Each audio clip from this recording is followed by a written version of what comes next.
morning, children, and welcome to today's online classes. And today we are going to learn about the perfect tenses. The present perfect tense. The timeline of the present perfect tense tells us that we talk about an activity that started in the past and continues to the present in this tense. The structure is has or have plus past participle or the V3 form of the verb. So, the present perfect tense talks about the completeness of an action. The present perfect tense expresses the completion of the action or task of the present. For example, I have just tidied the house and fixed the TV. What have you done, George? I have just painted the bench you are sitting on. Have just tidied, have just painted. Now let's understand about the use of the present perfect tense. It's used for finished actions with the present result. For example, she has lost her wallet. Result, she can't find it. With recently completed actions, I have just finished my project.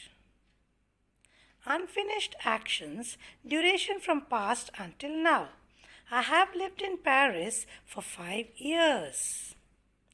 Continuing, the present perfect tense is also used with multiple actions at different times. For example, I have seen David several times. It's used to talk about changes over time. I have become more interested in medical sciences. So it expresses the changes that have come over time. About the life experiences. Have you ever eaten pizza before? So the experience in your life. Last but not the least, it talks about the accomplishments. Example, man has walked on the moon. Now, what is the structure of the present perfect tense? For an affirmative sentence, the structure is subject plus has or have plus V3.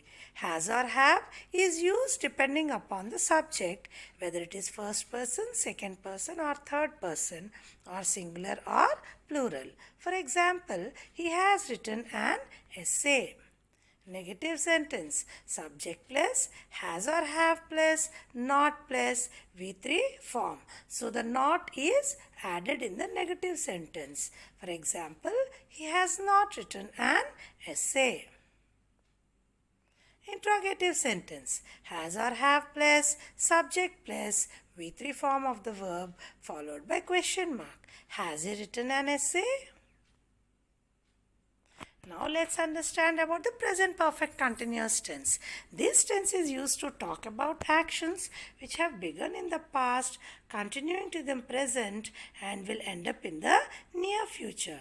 The structure of this sentence is has or have plus been plus present participle. Also we call it as the verb in the ing form. Let's look at the structure of the present perfect continuous tense. Subject plus has or have plus been plus verb in the ing form plus complement. For example, I have been reading a book. I is the subject, have been, reading is the present participle, a book is the verb complement. Now let's look at some examples to understand how the structure is used in sentences. I have been waiting for this bus for a long time. For is used to talk about the time period. He has been sleeping for 5 hours. As I said, 5 hours is the time period. The kids have been playing since morning. So morning is the time, therefore since is used. So we use for when you have to talk about the time period and we use since when you talk about a particular time. Now let's understand that in which cases do we use the present perfect continuous tense. with action verbs to talk about something that started in the past and is still true now. For example, I have been studying English since morning or for 7 hours. So this timeline clearly tells us that we use for when you talk about a period of time, that is 7 hours, and we use since when you talk about a particular time, that is morning. For repeated actions, especially with time expressions like recently, all day, these days. So, with such expressions, we use the present perfect continuous tense. For example, I have been eating too much these days. Also, we use this tense for continuous actions that are finished but with present results. The difference between the present perfect and the present perfect continuous is that this tense talks about the continuity of an action.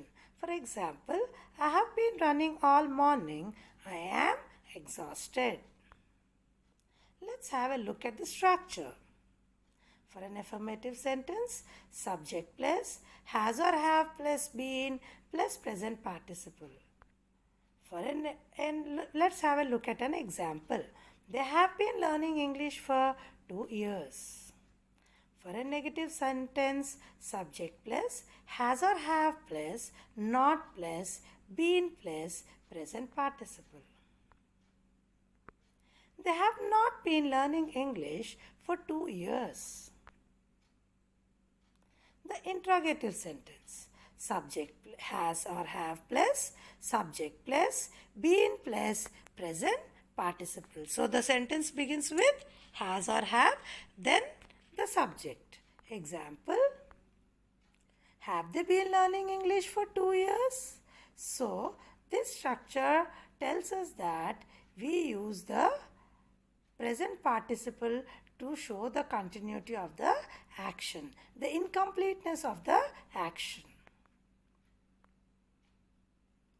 So now let's understand the difference between the present perfect and the present perfect continuous tense.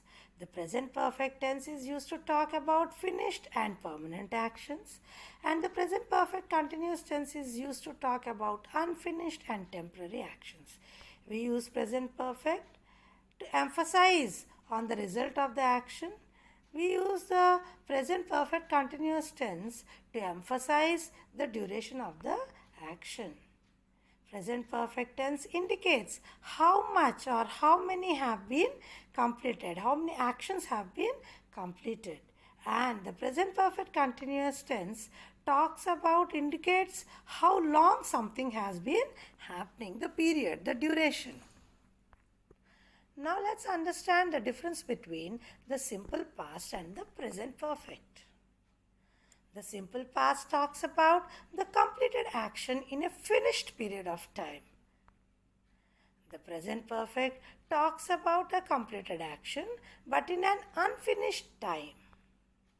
Also, the completed action has no impact on the present for simple past tense, whereas for present perfect, the recently completed action has an impact on the present.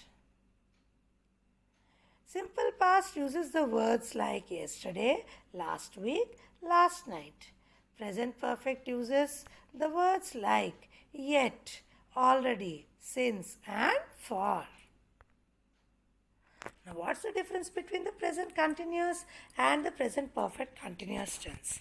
No mention of the duration of the action is there in the present continuous tense. Though both talk about the continuity or incompleteness of an action, but in present continuous tense, there is no mention of the duration of the action, whereas the present perfect continuous tense emphasis is on the duration of the action. Let's look at an example. The turtle is sleeping. So, how long it is sleeping is not mentioned in present continuous. But whereas in present perfect continuous tense, the turtle has been sleeping for 3 hours. The duration of the turtle sleeping is given. Now, let's understand the future perfect tense. The future perfect tense is used for an action which will be finished before a stated future time. For example, he will have delivered all the newspapers by 8 o'clock. Will have delivered. This is the structure.